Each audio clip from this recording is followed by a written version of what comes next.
պահպանելու Ռուսաստանի հնարավոր է Ադրբեջանի հետ հակամարտության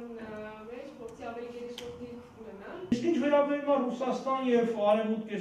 հակամարտությանը, ինչ ասեմ, ռուսները երազում էին, որ դառնան Պուտինը անձամբ, չէ, ռուսները չասեմ, դառնան Արևմուտքի թիվ 1 թշնամին, իրենք հասան դրան։ Հիմա այս հակամարտությունը ինչով կվերջանա, կապրենք կտեսնենք։ Ես գիտեմ ինչով կվերջանա, կվերջանա նրանով, ինչով վերջացավ ՍՍՀՄ, ավելի վատ տարբերակով Ռուսաստանի համար։ Բայց այսօր դեռ այդ էյֆորիան շարունակվում է, ինչի հիման վրա են կանխատեսում, շատ պարզ։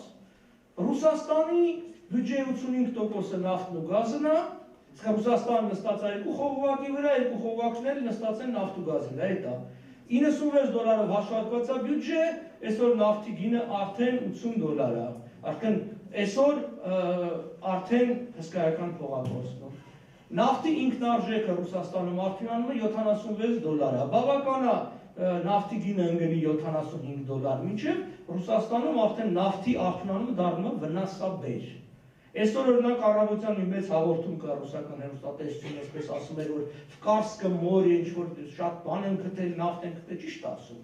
Բայց ինքնարժեքի մասին ոչ միտեղ ձայն չանեցին։ Ինքնարժեքը 76-ից բարձր է։ Այսինքն դու կապ չունի ինչքան նավթ ունես, ինչքան ապրանք ունես։ Եթե քո ապրանքի ինքնարժեքն ավելի թանկ է, քան շուկայական գնի դրա վաճառքի գինը, դա քեզ պետք չի։ Եվ դա կանեն։ Իմ կանխատեսմամբ ես վաղուց եմ, որ $70-75 մեջ կպահեն ամերիկացիները նավթի գինը, որպեսզի մյուս երկրները, թվում Միացյալ Նահանգները շարունակեն եկամուտ ստանալ նավթի վաճառքից, որտեղ իրենց մոտ ավելի էժան է։ Ավելի էժան է մի շարք պատճառներով։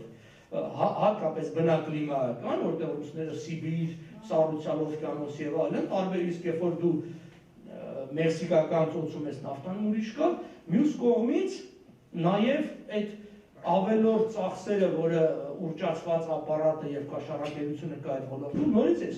այսօր խոսում են կարծենապտի կրկնեն Սեչինը, Ռոսնեֆտի գլխավոր տնօրենը,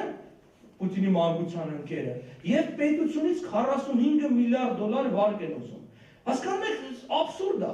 Աշխարհի մի հատ նավթային ընկերությունն է, որ վնասաբեր է։ Այսինքն փոխանակ բան է, ի՞նչ է նշանակում, նստել եք նավթի վրա պետությունից եւ գիտեք ում փող դաս, մայրության ֆոնդից փող ա ուզում Սեչինը։ Հասկանում եք, սա աբսուրդ բան է, եւ ասում եմ, մեզ կվերաբերեն, կհասկանան, ո՞նց, որ դու նստեք նավթի ծովի վրա եւ հենց պետությունից փող ուզեք, այդ մայրության փողերը բան անեք, այդ վատ կառավարման եւ այլն բանն է։ Դրա համար այսպես է, Ռուսաստանը կորցրեց այն ժամանակահատվածը, երբ որ նավթի գները բավականին բարձր էր, ինչպես մենք կորցրեցինք, այսինքն մի շրջան ունենք, երբ որ մենք դիվերսիֆիկացիա ենթարկենք մեր տնտեսությունը, չարեցինք։ Մեր դեպքում ներմուծման պարագային, իրենց դեպքում արդյունահանման, իրանք չարեցին, ընդհակառակը խորացան այդ հարցերի մեջ եւ այլն, եւ այսօր իրանք ուղղակի ժամանակ չունեն եւ միջոցներ չունեն այդ ամբողջը փոփոխել։ Երբ որ ասում են, որ սա մենք կանենք եւ այլն, այդ որ խոսում են Կարսկը մորի այդ նավթ ենք անում, ես ենք անում, բան չի չասեցին, որ այդ անգամ այդ ծակող սարքերը նորվեգական է։ Դա էլ չունենք։ Ասում եմ, փամփուշտալ չունենք, այդ էլ չունեն։ Նորվեգացիներն են տվել։ Եվ խնդիրները, որ նորվեգացի ցանկացած պահի կարան հետ վերցնել։ Ռուսաստանը այսօր անգամ այդ սարքավորումը չի արտադրում, որ կարողանա տանի, ծակի եւ նավթը հանի։ Այսինքն այդ վիճակի է հասել։ Այստեղ ամենավատը մեր վիճակն է, որ եթե մի մեծ երկիր է, բան ասում են սատկած ուխտի Կաշմիրի շաբեռը, Ռուսաստանը ինչքան էլ թուլանա բան լինի, կդիմանա, ինչ-որ մի բան կմնա Ռուսաստանից, էլի։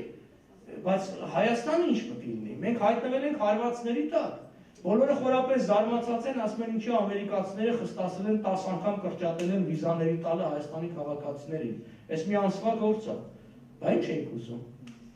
Մենք պաշտոնապես հայտարարենք, որ մենք Ռուսաստանի մաս ենք, Ռուսաստանը սանկցիաների տակ է, մենք էլ պետք է գնենք սանկցիաների, ասենք ո՞նց ընդ։ Մենք Ռուսաստանի հետ ընդ Ամերիկան շարունակել նույն քանակությամբ մեզ վիզա ու փող տա, այդ ձև չի լինում աշխարհում։